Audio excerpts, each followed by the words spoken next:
का निरंतरता में बिहार आना प्रधानमंत्री जी का समर्पण बिहार और बिहारियों के प्रति दर्शाता है। लोकसभा चुनाव में जो वादे प्रधानमंत्री जी के द्वारा किए गए थे, एक एक करके हर उस वादे को पूरा करने का कार्य प्रधानमंत्री जी हमारी केंद्र की सरकार के द्वारा किया जा रहा है। लंबे समय तक ये एक मांग थी कि पटना का एयरपोर्ट भारत के अलग अलग प्रदेशों का न सिर्फ उनके मुख्यालयों के एयरपोर्ट देखिए, बल्कि उनके बाकी के जो शहर हैं वहां के भी एयरपोर्ट काफी विकसित रहे हैं। ऐसे में बिहारियों की ये मांग थी कि यहां पर भी वर्ल्ड क्लास का एयरपोर्ट होना चाहिए, जिसका निर्माण मौजूदा प्रधानमंत्री आदरणीय नरेंद्र मोदी जी के नेतृत्व में हुआ है। न सिर्फ इसका उद्घाटन बल्कि परसों विक्रमगंज में एक विशाल जनसभा को भी आदरणीय प्रधानमंत्री जी संबोधित करेंगे। और जैसा मैंने कहा कि जो वादे प्रधानमंत्री जी और हम लोगों ने लोकसभा में किए थे, विधानसभा चुनाव आते आते तक हर उस वादे को पूरा करने का कार्य हमारी केंद्र की सरकार के द्वारा किया जाएगा।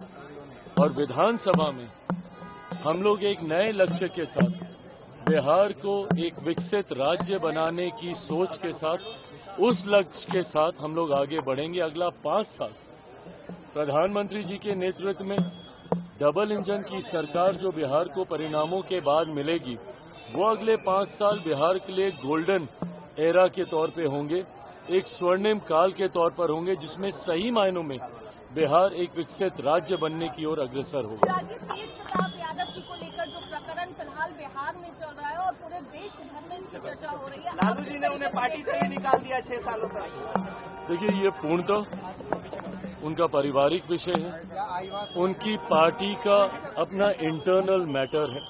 मुझे नहीं लगता कि इसमें किसी को अपने पक्ष रखने की जरूरत है। आपस में परिवार के विषय हैं और उनकी पार्टी का विषय वो खुद स्वयं सुलझा लें। बिहार की 2 बेटी चिराग इसमें पिस रही हैं, ऐश्वर्या और न्याय की किसी भी बेटी के साथ अन्याय ना हो, उसके लिए मैं मानता हूं कानूनी व्यवस्था पूरी तरीके से सुदृढ़ है। पर अगर उसके बाद भी अगर कभी कहीं ऐसा लगा तो जरूर अपने पक्ष को मजबूती से रखा जाए। बिहार में लगातार आपराधिक घटनाएं हो रही है, राजधानी पटना में गोलियां चल रही है दिन दहाड़े। चिराग जी, ये बहुत ज्यादा चिंता का विषय है। और जिस तरीके से पिछले एक आध दिन में एक के बाद एक बिहार के अलग अलग जिलों में, पटना में जिस तरीके से एकदम निडरता से अपराधियों ने अपराध का तांडव रचने का काम किया है, ये यकीनन बहुत ज्यादा चिंताजनक है। मैं मानता हूं कि राज्य सरकार इसको उतनी ही गंभीरता से ले रही होगी और जल्द से जल्द दोषियों पे कार्रवाई की जाए, ताकि अपराधियों में जब तक कानून का डर भय नहीं होगा तब तक संभवतः ऐसी घटनाओं को अंजाम मिलता रहेगा।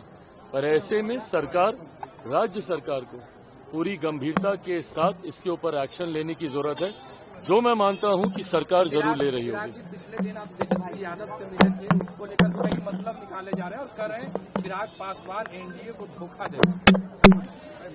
मैंने बार बार कहा है, व्यक्तिगत संबंधों को राजनीतिक मायनों में नहीं तोलना चाहिए। और ये किसी से छुपा नहीं है, मेरा उस परिवार के साथ पुराना रिश्ता रहा है। मेरे पिता आदरणीय रामविलास पासवान जी, आदरणीय लालू जी एक दूसरे के साथी रहे, सहयोगी रहे, समकक्ष रहे, एक दूसरे के साथ मिलकर काम किया।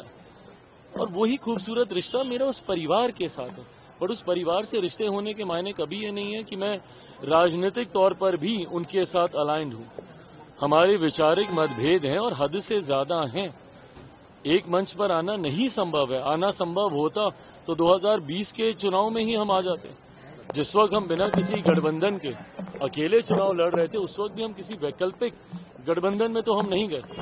तो ऐसी व्यक्तिगत मुलाकातों को, और जिस मुलाकात का आप जिक्र करें वो तो व्यक्तिगत भी नहीं थी, वो तो हम सब जो कि पक्ष विपक्ष हर किसी ने इस खूबसूरत भूमिका को निभाया, जहां पे शहीदों के परिवार से मिलकर उन परिवार के प्रति अपनी सद्भावना हम लोगों ने प्रस्तुत करने का हम लोगों ने कार्य किया। उसी भूमिका में उस दिन तेजस्वी जी भी वहां पे थे, हम भी वहां पर गए।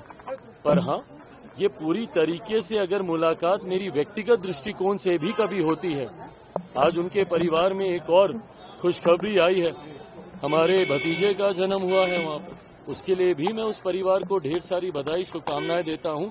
कल को अगर इस दृष्टि से अगर हमारी मुलाकात होती है तो उसके भी राजनीतिक मायने नहीं निकाले जाने चाहिए।